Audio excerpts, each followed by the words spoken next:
Nilqakom għal rokna oħra tal-programm Għid l-Istorja Tell Me a Story mill-Aġenzija Nazzjonali tal-Litterizmu. Illum għandi storja għalikom għandi ħrafa propjament li jisima It-tifla teqret ġganta minn ħrejjef folkloristiċi Maltin. Mela ħin l-istorja tfal. Inħarsu u nisimaw. Darba waħda kien hemm raġel illi kellu 3 ċebbiet. Dawn it-3 ċebbiet kienu biżlin, kienu sbieħ u kienu fuq tagħhom.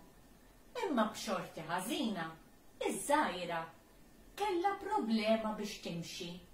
Ma kinitx timxi sewwa. Darba waħda it-tfal qalu lil missierhom biex jiżra ftit ful. Pa, iżra ftit ful, inti taf kemm inħobbuh il-ful u fuq kollox ikollna xi ħaġa x'inbiegħu. Iva ta, għada mmur nixtri borża ful biex niżrawh fl-għalqa. U l-għada il-missier ta' raġel li hu mar jixtri borża ful ħalli jkunu jistgħu jiżrawh fl-għalqa. Iżda r-raġel kien żaqqiq u l-ġuħ kien jagħmel bih. Il-ħin kollu idaħħal idu fil-borża, itella fulu, iqaxxru u jgerrem. Idaħħal idu, iqaxxar u jgerrem.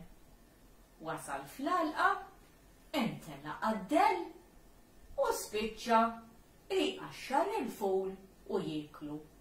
Kien il-ful kollu u ma baqalux aktar ful biex jiżra. Meta wasal lid-dar ma qallhomx it-tfal x'għamel. Pa, żrajtu l-ful. Iva, żrajtu l-ful. Ħallu f'idejja. Meta jikber ngħidilkom jien. U t-tfal kienu kuntenti tgħid kemm. Kultant kienu jisaqsuh. Pa, għamel fjura il-ful. Iva, kien jgħidilhom. L-għalqa fejn żrajt il-ful mimli bil-fjuri tal-ful. U t-tfal kienu jifirħu. Ġranet oħra kienu jisaqsuh. Pa, hemm miżwed fl-għalqa. Iż-żgħira kienet tgħidilhom miżwed, dal-miżwed x'ikun? Il-fulu żgħir sabiħa meta jkun qed jikber. U l-missier kien jitbissem. Iva, hemm l-għalqa kollha miżwed. U t-tfal kienu jorku jdejhom u jifirħu. Għadda ftit ta' żmien u t-tfal raw lill-bdiewa ta' madwarhom kollha għaddejjin bil-ġwielaq mimlijin ful. U l-kbira qalet, ara, kulħadd għaddej bil-ful. Ta' kif ma qalilna xejn missieri. Fil-ħin u l-waqt wasal missiera u ġrew għal fuq. Pa, inti taf li l-bdiewa ta' madwarna kollha qataw il-ful. Ġwielaq fuq ġwielaq mimlijin bil-ful kellhom. Ta' kif ma qtilna xejn. U iva, kont se ngħidilkom illum. Għada filgħodu qumu kmieni ħalli mmorru naqtaw il-ful. U t-tfal tgħid kemm ferħu daħlu fis-sodda u kemm laħaq sebaħ. Lestew ġewla kull wieħed u marru ma' missierhom. Missierhom urihom għalqa. Iżda dik l-għalqa ma kinitx tiegħu. Dik kienet l-għalqa tal-ġganta. Imma l-tfal ma qallhom xejn. Araw, din l-għalqa tagħna iġbru kemm tridu ful. U t-tfal ferħu, poġġew il-ġewlaq fuq iċ-ċint It-tnejn il-kbar qabżu fuq iċ-ċint, neżlu l-ġewlaq, għenu lill-oħthom biex tinżel hi wkoll fl-għalqa.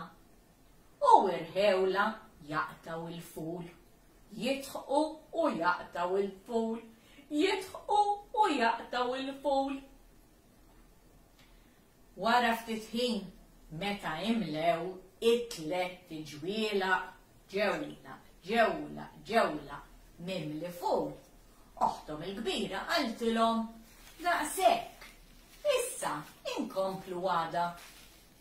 Ħadu il-ful u telqu lejn id-dar.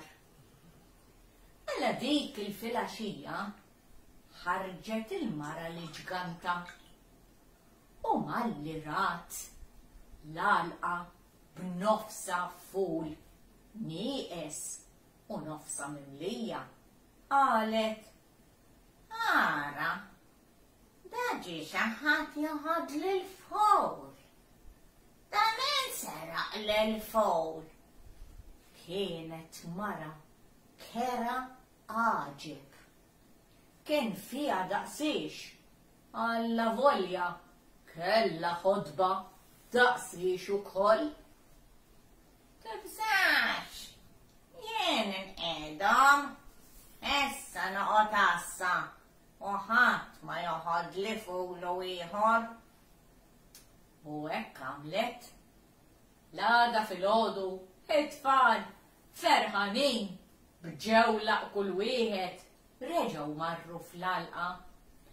U hekk kif kienu se jibdew jaqtaw il-ful, ħarġet li ġganta. Hawn intom, jabrikkawni, mela intom sraqtuli nofsa l-ful. It-tnejn il-kbar ħallew il-ġewla hemm, qabżu iċ-ċint u ġrew kemm felħu lejn id-dar. Imma miskina żgħira kemm setat timxi, aħseb wara tiġri. L-ġganta ħarġet tiġri, qabdita minn xara u kaxkrita il-ġewwa. Kella lembija kbira fejn f'xi żmien kienet tpoġġi l-imbit. Olliet il-lembija, qabdet lit-tifla u daħlitha taħt il-lembija. Taħt il-lembija kien hemm ukoll kelb u qattus. Il-kelb għamel wuf, wuf. Il-qattus għamel u t-tifla qalet xidlamaw. Fuq il-lembija kien hemm bħal tieqa żgħira u l-ġganta kienet tiftaħ it-tieqa biex tgħaddi l-ikel minn hemm ġew. U lit-tifla qaltilha, isma' nisewwa issa ngħidlek, jien se ntik tiekol minn ġodin it-tieqa. Ħoħsib li tiekol dak kollu l-intik. Fimt? Fimt? Qalet it-tifla. Irridek tismen sew, ħajkolli x'niekol. Tifla twerwret. Mela din ħadd ikolni. U l-kelb qal u l-qattus qal bħal donnom it-tnejn kienu għaxxiwi.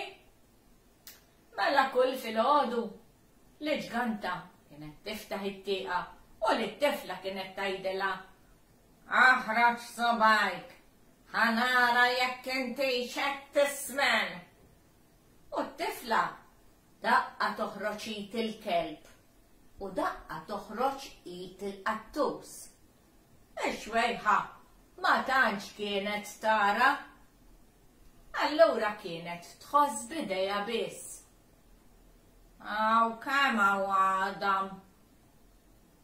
Għadam biss Le, għadak ma sment xej, kienet tajt l-ġganta xwejħa. Terġa t-tija tikol, it-tija tikol, it-tija tikol, u kull darba li tajdila toħroġ subaja, dejjem tħoss l-Adam. L-ġganta xwejħa qabżitila. Fetħet latu tal-lembija u hekk kif olli tlatu ħareġ il-kelb. Sab il-bib miftuħ u ħarab jiġri il-barra. U hekk għamel il-qattus. Giref girfa lill-ġganta u ħarab jiġri wara l-kelb. Imma t-tifla lanqas timxi ma setat, aħseb wara tiġri u l-ġganta qabdita minn xara u kaxkrita l-barra minn ġo l-lembija. Poġġita bil-qeda u qaltila: Jena, rrid namlek furnara lilek. It-tifla baqgħet tħares leha. Rrid nagħlmek kif issajjar il-ħobs u tkun furnara tajba. Qed tifhimni? Iva, qaltila t-tifla. Mela mur ant il-ġara taħdejna u għajdila t-tik il-pala twila dik li ndaħlu il-ħabs fil-forn. Assa tijak edha biex ma taħrabx. Jien naf li tiġri ma tistax. U it-tifla għamlet kif qaltila l-ġganta. Marret ant il-ġara, ħabtet il-bib, bum bum bum bum, u l-ġara ħarġet. Qaltlek l-ġganta, tistattini il-pala twila għax trid tagħmilni furnara, ħanitgħallem kif indaħħal il-ħobs fil-forn. Il-ġara malli rat lil dik it-tifla qalba ma felħitix u qaltila: Isma' minni binti, dik li ġganta għandha kliem maġiku u lilek taf tbidlek f'dundjan. Issa, meta tgħidlek biex toqgħod bil-qiegħda fuq il-pala, ħalli turik kif iddaħħal il-ħobs fil-forn, għajdilha: Mhux aħjar toqgħod inti l-ewwel għax jekk nara bajnejja nifhem iktar. All right, nagħmel hekk, qaltilha t-tifla. Marret bil-mod, bil-pala u tata lill-ġganta. L-ġganta qabdet il-pala, poġġieta fuq il-forn u qaltilha: Poġġi hawn, ħanurik kif iddaħħalha fil-forn. U t-tifla qaltilha: Ħares nan, mhux aħjar tpoġġi inti l-ewwel għax jekk nara nifhmek aħjar. Ejva, sewwa qiegħda tgħidli, qalet l-ġganta. U l-ġganta poġġiet fuq il-pala. Hekk kif poġġiet fuq il-pala, it-tifla qabdet il-pala u mbuttata kemm kellha saħħa għal ġol-forn. Għalqet il-biba tal-forn u ħallita tinxtewa hemm ġew. Hemmhekk it-tifla ħasbet meta kienet fil-lembija, dejjem kienet tisma' lill-ġganta tgħid: Aħmi, aħmi, id-dundjan tal-waqt jasal. Hemmhekk indunat illi bil-kliem maġiku tagħha kienet se tbiddilha f'dundjan u titfaħħa għal ġol-forn. Imma ftakret ukoll illi l-ġganta kellha raġel l-ġgant u li kien ġej jiekol dal-waqt. Mela x'għamlet, qabdet it-tqiq u tefatu kollu fuq xara. Bix-xara jsir abjad bħal tal-ġganta. Sabet imħadet, poġġietom ma' zaqqa, poġġietom fuq dara, daqs li kieku kella ħodba u bidlet leħina. Qabdet l-imżibaħ kollha kien hemm mużbiħ law, mużbiħ hawn, mużbiħ lem. Qabdithom kollha u xeħtithom għal ġolbir. Magħhom ukoll xeħtet il-barmil li bih kienu jtellaw l-ilma minn ġolbir u ħallitu hemm ġew. Malli wasal l-ġgant qal: "Haw xi tlamaw, kemm hawn tlamaw?" U t-tifla bidlet leħinha u qaltlu: "Mhux dejk it-tifla, dik il-melaw, dik melaw. Taf x'għamlet qabel sajjarta? Xeħtet l-imsiebaħ kollha fil-bir u xeħtet il-barmil fil-bir ukoll.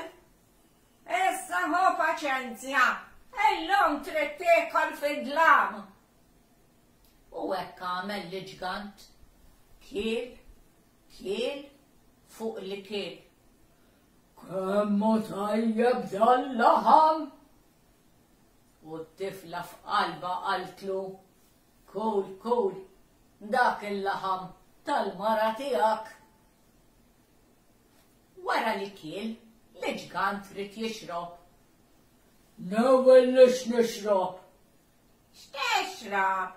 Xi tridni fiex tridni nawellek tixrob? Mhux ġiġa għadlek li dik il-minowl xeħtitilna il-barmil fil-bir. M'għandix biex intellalek il-ma."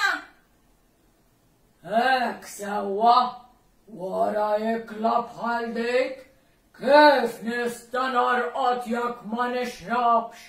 Għandi bżonn inniżżel l-ikel." "Mela ħa ninżel jien fil-bir. Aqbad il-ħabel u meta ngħidlek ibda tella, titilqux minn idejk. Fimt?" Fimt, qaltlu t-tifla. Il-ġgant niżel fil-bir u beda jixrob. Glok, glok, glok, glok, glok. U xorob fuq li xorob. Meta kien lest, beda jajjat: "Tella l-ħabel! Iġbed il-ħabel il-fuq!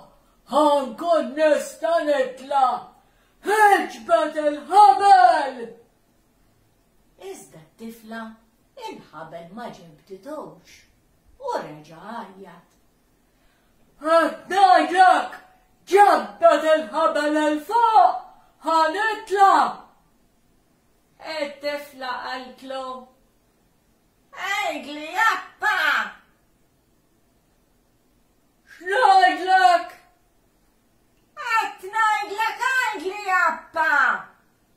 qaltlu t-tifla bleħen tal-ġganta. L-ġgant ma femx kienet qiegħda tgħidlu. "X'ngħidlek? Appa!" U fil-ħin u l-waqt qalla: "Appa!" U t-tifla qaltlu: "U l-ħabel skappa!" Ħallit il-ħabel u l-ġgant baqa' nieżel għal ġolbir. Xluf! B'dik iż-żaq mimlija ikel, jew ma kienx jaf. U l-ġgant ma derx iktar. Mela, l-ġganta spiċċat, l-ġgant spiċċa u t-tifla setat timxi bil-mod lejn id-dar. Meta waslet id-dar, tistgħu taħsbu intom kem ferħuħu tal-bniet u kem feraħ mis-sira li reġgħet ġiet lura u qaltilhom l-istorja kollha tal-ġganta.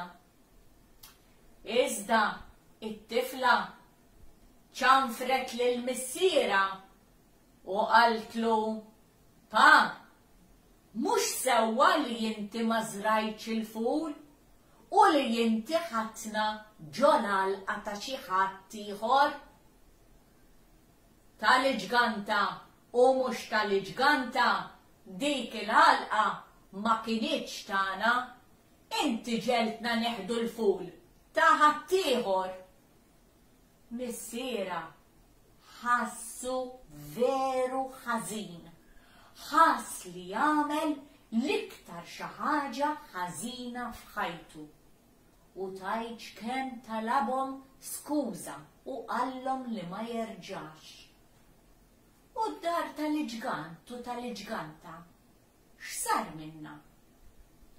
Iddeċidew il-missier u 3 ċebbiet illi jmorru joqogħdu fid-dar tal-ġgant u l-ġganta. Imma bil-patt u l-kundizzjoni illi dak kollu illi jiżiraw u dak illi jikber minn ġoleliqi jaqsmuh ma dawk li ma kellhomx x'jieklu biex ipattu għal dik il-gidba tal-missier. U hekk kien sewwa u xieraq u hekk sar. Mela dik kienet it-tmiem tal-ħrafa tagħna llum. Nispera tassew illi oġbitkom. Sa ma nerġgħu nintaqgħu għal ħrafa oħra. Saħħit tfal.